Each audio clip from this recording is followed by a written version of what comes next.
একদিন পৃথিবী প্রযুক্তির চূড়ায় পৌঁছে যাবে। মানুষের ঘরে ঘরে থাকবে কৃত্রিম বুদ্ধিমত্তা। রোবট মানুষের সিদ্ধান্ত নিয়ন্ত্রণ করবে। চোখের সামনে ভেসে উঠবে ভার্চুয়াল দুনিয়া। মানুষ বাস্তব পৃথিবীর চেয়ে বেশি সময় কাটাবে ডিজিটাল জগতে। শিশুরা স্ক্রিনের আলোতে বড় হবে। মানুষ অনুভূতির বদলে অ্যালগোরিদমকে বিশ্বাস করবে। সম্পর্ক হবে কৃত্রিম, হৃদয় হবে শূন্য। পৃথিবী বাইরে থেকে আগের চেয়ে উন্নত দেখাবে, কিন্তু ভেতর থেকে ধীরে ধীরে অন্ধকারে ডুবে যাবে। নামাজকে অনেক মানুষ গুরুত্বহীন ভাবতে শুরু করবে। সত্য কথা বলা দুর্বলতার প্রতীক হয়ে যাবে। অন্যায়কে বলা হবে স্বাধীনতা, পাপকে বলা হবে আধুনিকতা। মসজিদগুলো ধীরে ধীরে ফাঁকা হয়ে যাবে। কোরআনের শব্দের চেয়ে মানুষের কানে বেশি বাজবে স্ক্রিনের শব্দ। ঠিক তখনই পৃথিবীতে শুরু হবে ভয়ঙ্কর অস্থিরতা।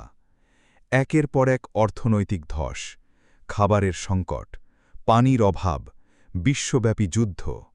মানুষ নিরাপত্তার জন্য চিৎকার করবে।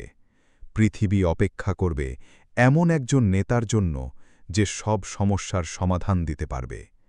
আর তারপর একদিন পৃথিবীর সব স্ক্রিনে একটি মুখ ভেসে উঠবে।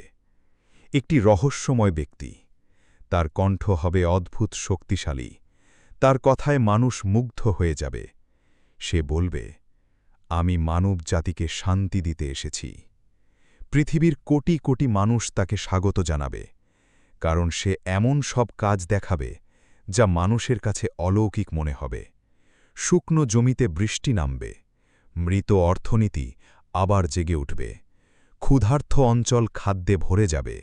বিশ্ব তাকে মানবতার রক্ষাকর্তা ঘোষণা করবে। কিন্তু কিছু মুমিনের হৃদয়ে ভয় নেমে আসবে, কারণ নবী মুহাম্মদ সাল্লাল্লাহু আলাইহি ওয়াসাল্লাম বহু আগেই এমন এক ভয়ঙ্কর ফিতনার কথা সতর্ক করেছিলেন। এক ব্যক্তি যে মানুষকে সত্য থেকে দূরে নিয়ে যাবে, মিথ্যাকে সত্যের মতো সাজাবে, আর পুরো পৃথিবীকে পরীক্ষার মধ্যে ফেলবে। সে হবে দাজ্জাল। দাজ্জালের প্রভাব আগুনের মতো পৃথিবীতে ছড়িয়ে পড়বে। যারা তাকে অনুসরণ করবে তারা দুনিয়ার আরাম পাবে, আর যারা অস্বীকার করবে তাদের ওপর নেমে আসবে কঠিন পরীক্ষা।